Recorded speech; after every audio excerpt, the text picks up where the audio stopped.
Right, put it on there for this little bit, the fog. Right, get rid of the fog, because it'll take till Christmas to render this video.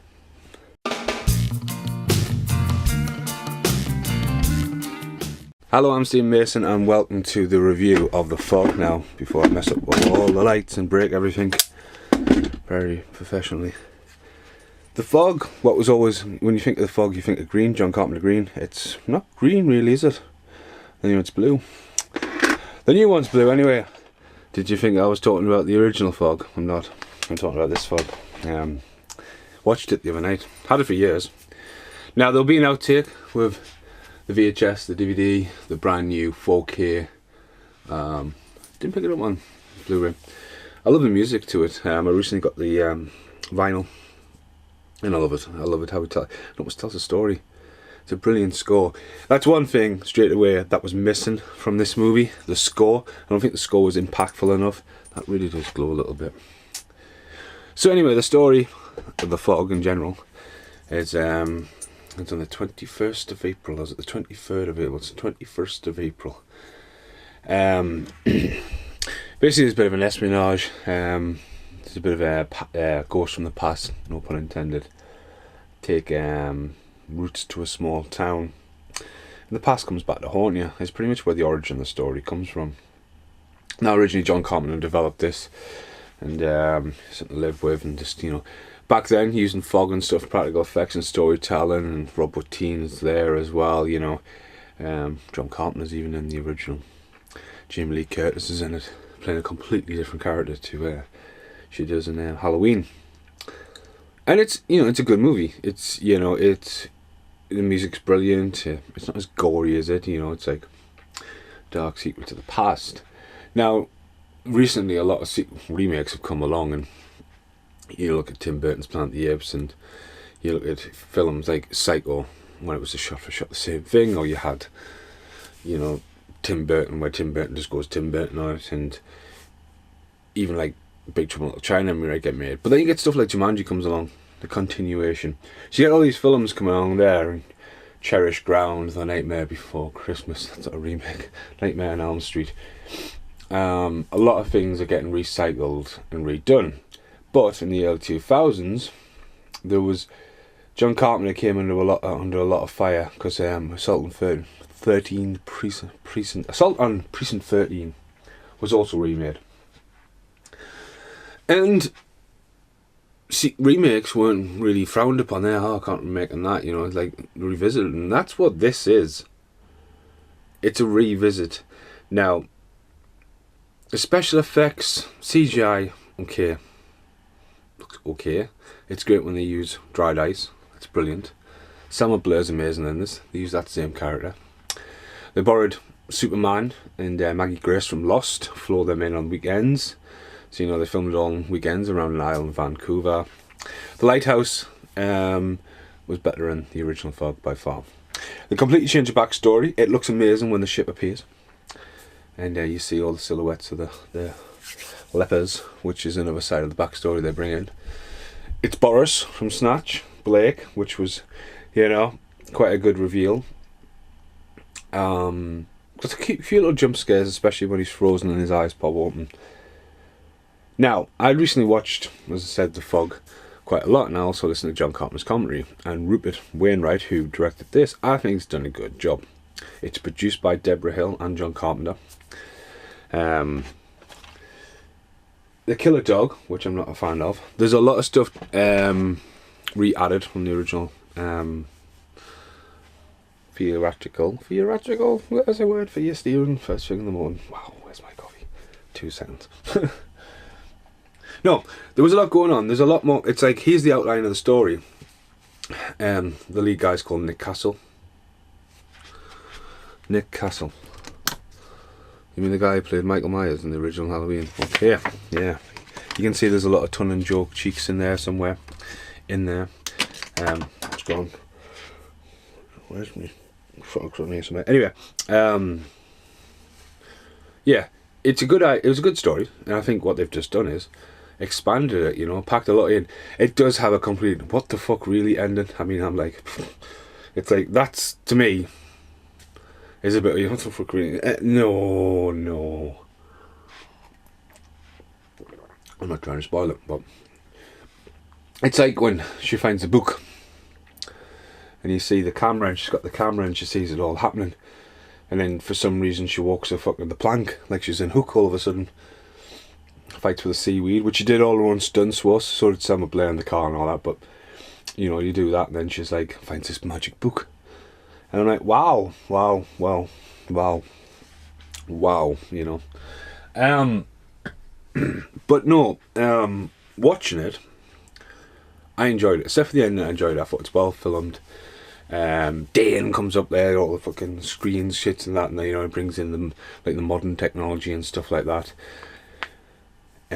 I know it gets a lot of criticism because of John Carpenter remake. I mean, Halloween came along 5 years later after this. Rob Zombie was just like, right, here we go.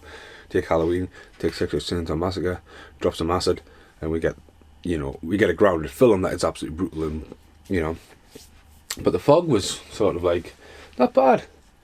You know, it's going to actually go up and live on the shelf, the John Carpenter shelf, because it is produced by John Carpenter. That might get me a lot of hate right now, but no, I think revisiting.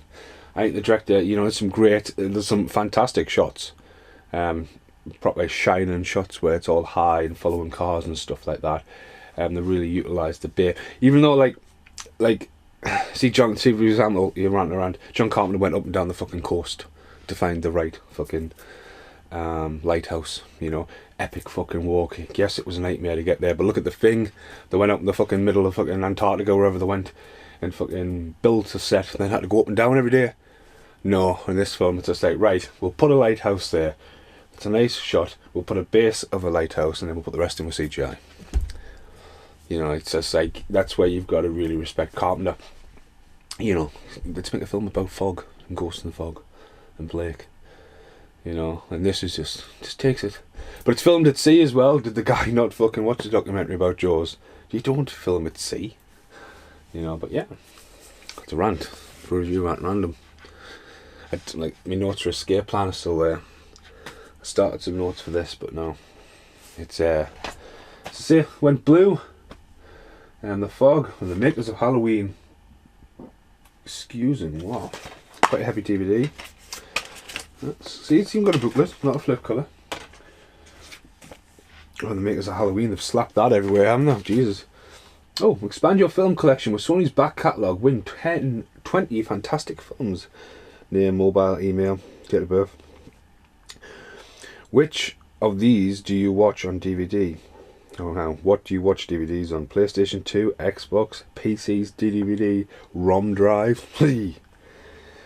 Where do you buy your DVDs? HMV, Virgin, Woolworths, W.H. Smith's, Screensaver, MCC, Blockbuster, Borders, Video Rental Store, Supermarkets, Internet, or other. Wow! I'm not going to even make a pun or joke of that. But yeah, some people might find that a bit funny. How many DVDs do you own? 100 plus. There's a box there, I take that. How many DVDs would you expect to be buying next year? I don't know. Do you want to buy tomorrow? What type of films do you enjoy? Oh, yeah. And inside, oh, Got to Get Got, Secret Window Got, Identity Got, Hollow Man Got, Bram Stoker's Dracula Got, still on VHS, 13 Ghosts, Missing Carrie, it's got Carrie New, Stigmata, I've got all them, so yeah, fucking hell. So yeah. Oh, one last thing that I forgot. Ironically enough, Kurt, is he called Kurt? He's called Kurt. There's a guy at the start of the movie, the ones what's called, and they're going along on the boat, and a hand comes up and grabs him and fucking pulls him to the fucking in the lake. It's fucking the guy who plays Jason, Kurt King, singer. You know what I mean? It's like, yeah, Freddy vs. Jason was made very, very, very round about the same time. It's just like, yeah, Kurt Singer's hand comes up, pulls him down there, you know. But yeah, there's some good stuff. But you know, it's when they borrow too much CGI. You know, it's a film about fog. But that's it as well. Was it HorrorCon? It was HorrorCon. And they do these limited art cards where you just get really like a card and you get a small little like kind of action figure. I did have a big Trouble in Little China one, which didn't make me Big Trouble in Little China cut. But yeah, and so you got like, I'm sure if there might be an outtake. I'm going to continue the story, but there might be an outtake about this. But like, there's this little action figure, and you've got them in the little tiny ones, and it was just a bit of fluff for the Fog. It's like with the Star Wars, the Force, and there's fuck all in the box, but you want to buy it because it's stupid. But yeah, I think that's it for the Fog. Be an outtake of me Fogs up there because they're all nicely displayed. Check out the Fog vinyl I've got as well. I love it. I highly recommend you picking that up on vinyl, especially the green and white one. It's lush and sounds mint. And also you get if you get the new Studio Canal 4K, you get another version of the soundtrack on there as well. So I've been Steve Mason. This has been Review Rant Random. Thanks for watching. Goodbye for now. So up there you've got the Fog VHS and DVD. As I say, I never got around to getting the Blu-ray. It was on the cards. The Fog's also in that John Carpenter box set. And there you go, there's the Fog there. And then we've got all the different Fog versions of the Thing. So yeah, the Thing. But yeah, if you haven't seen the Fog, I definitely highly recommend it.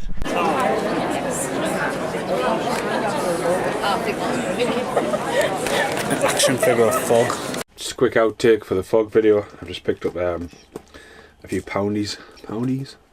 Sliver, which I don't think I have. Gumball, the movie, which I've got the soundtrack, but I can't remember if I've got the film. Gumball 3000 and Assault on Precinct 13, hence why this is in there.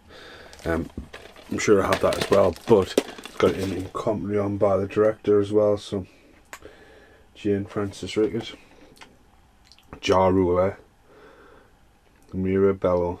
Worth watching it again, fairly. John Leguizamo as well. The Pest. Yeah, just an outtake there. Here's a quick outtake for the Fog, because I'm on editing the Fog. It's been a week or so since I've watched the Fog, and I'd recently watched John Carpenter's Escape from LA. Fell asleep halfway through. Just not long after you see the Jaws, Universal Studios. I got this off Casper today. That's why this is here. Never bothered getting it. It's going to put it on the John Carpenter shelf. Picked up Assault on Precinct 13, the remake. I'm sure I already had it, but for £1, I was getting right. It's got the director commentary on. He is French. There's a couple of elements. I'd also seen this one recently as well. Just picked it up on Blu-ray. I'd watched it on DVD, so I still need to watch this on Blu-ray with John Carpenter's commentary as well.